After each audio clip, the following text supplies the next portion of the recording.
আচ্ছা রাহাত, এই যে মাটি যে পইরা হাত থেকে ভাঙা গেছে, মাংস পইরা গেছে রাস্তায়, হ্যাঁ ভাই, আচ্ছা ওইটা অনেকেই কমেন্ট করছে যে এটা তুমি ইচ্ছা করে ফেলে দিছো, আরেকজন অনেকেই কমেন্ট করছে এটা আবার দিবে।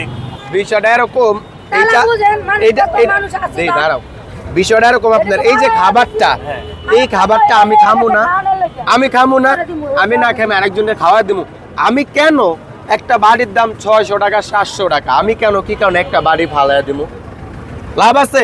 হ্যাঁ, সাপোজ আপনি আমার টাকা দিচ্ছেন যে রাহাত আমি তোমার বাড়ির দাম দিলাম 600 টাকা, তুমি খাবারটা ফালাইয়া দিবা, আমার আত্মায় কিংবা আমার পক্ষে সম্ভব না যে আমি খাবারের জিনিসটা ফালাইয়া দিই। আপনি টাকা দিচ্ছেন, আমি আরেকজনের খাওয়াইয়া দিব, কেন আমি এই খাবারটা ফালাতে যাবো? এটা খাবারের একটা জিনিস না, আমি বুঝি সোজা হিসাব।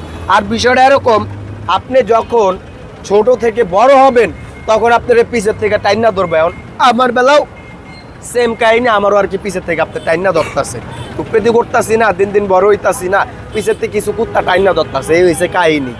ওই দেখি মাঝে মাঝে আইডিতে ভিউ নাই 5টা, অথচ আমার ফেস নিয়ে রোস্ট করতেছে, আমার দোকানের মানে রিভিউ নিয়ে রোস্ট করতেছে, তার ভিডিওতে মানে তার হয় ওই ভিডিওতে মিলিয়ন ভিউ, 1 লাখ 2 লাখ 4 লাখ 5 লাখ করে এক ভিডিওতে ভিউ, অথচ অন্য ভিডিওতে নিজের ভিডিওতে কোনো ভিউ নেই।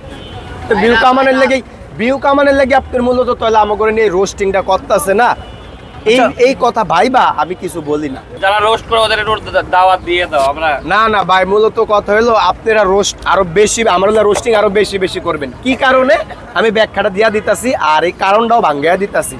বিষয়টা এরকম, আপনি যত আমার না রোস্টিং করবেন আমি তত উপরে উঠবো, আর আপনারা যারা রোস্টিং করতেছেন আমার নিয়া, তারা একদিন আইসেন আমার কাছে, আমার পক্ষ থেকে আপনাদের দাওয়াত রইলো, আপনারা আইসা আমার দাওয়াতটা গ্রহণ করবেন, এটাই আর কিছু না। আর আপনারা যত পারেন তত রোস্টিং করতে থাকেন, সমস্যা নাই, আমি কিছু বলবো না আপনাদেরকে।